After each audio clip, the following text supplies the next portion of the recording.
नमस्कार. शूर सरदारांचा सत्कार म्हणजे शूर सरदार पण आहेत.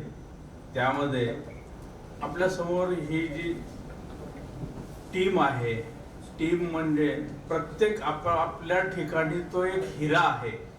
ज्या प्रत्येक जिल्ह्यातल्या तो सदस्य असेल, अध्यक्ष असेल, अजून कोणी असेल, तर ते एक हिरेच आहे जे की संदीपजींनी शोधून खोदून तो एक एक हिरा इथं आणून ठेवून त्याला वेल पॉलिश्ड करून ठेवण्याचं काम केलेलं आहे.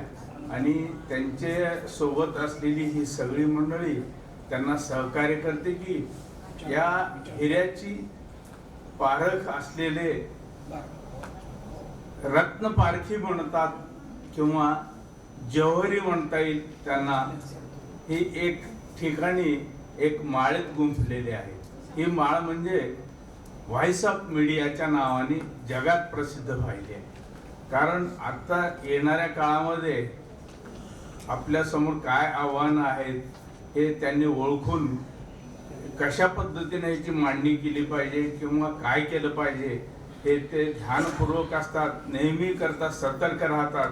पंढरपूरच्या ज्या अधिवेशनामध्ये 3 दिवस रात्रंदिवस जागलेले, डोळे सुजलेले होती. आम्ही झोपात थोडं एक अर्धा तास तरी झोप घ्या म्हणत होतो, परंतु 2 दिवस नंतर सुद्धा त्यांनी झोप घेतली नाही.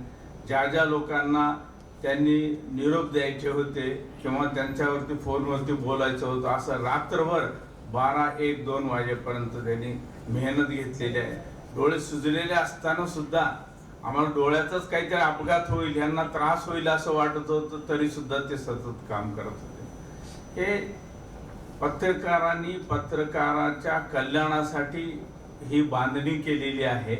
ह्या बांधणी केलेल्या कार्यक्रमाला प्रत्येक लोक ज्याच्या त्याच्या ठिकाणी त्या त्या परीने काम करत आहे.